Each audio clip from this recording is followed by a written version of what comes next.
ఇది super hit. నేను ఎందుకు ఈ మాట అన్నానంటే 3,03,654 మంది అనుకున్న వెన్యూకి, అది కూడా QR కోడింగ్ తో వచ్చారు. ఎందుకంటే గిన్నీస్ రికార్డ్ ఇవ్వాలంటే ఎంతమంది వచ్చారు, ఏ టైంలో వచ్చారు, ఎవ్రీథింగ్ రికార్డ్ చేస్తారు. కాబట్టి ఎగ్జాక్ట్ గా ఈ నెంబర్ వచ్చారు.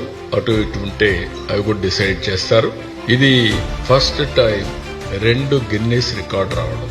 దగ్గర 22,000 మంది ట్రైబల్ స్టూడెంట్స్ 108 సూర్య నమస్కారం 108 నిమిషాల్లో ఒకేది ఇక్కడ చేసి సైమల్టేనియస్ చేసి ఒక చరిత్ర సృష్టించారు. It is historical event. ఈ రోజు మేము చెప్పింది 3 లక్షల ప్లస్ అంతమంది ఇక్కడికి వచ్చారు. ఇంకొక పక్కన మీరు చూస్తే రాష్ట్రంలో 2 కోట్ల మంది పార్టిసిపేట్ చేస్తారంటే రిజిస్ట్రేషన్స్ 2,45,00,000 మంది చేసుకున్నారు. ఇవన్నీ చూసిన తర్వాత నేను మనస్ఫూర్తిగా మరొకసారి ప్రధానమంత్రి నరేంద్ర మోడీ గారిని అభినందిస్తున్నాను.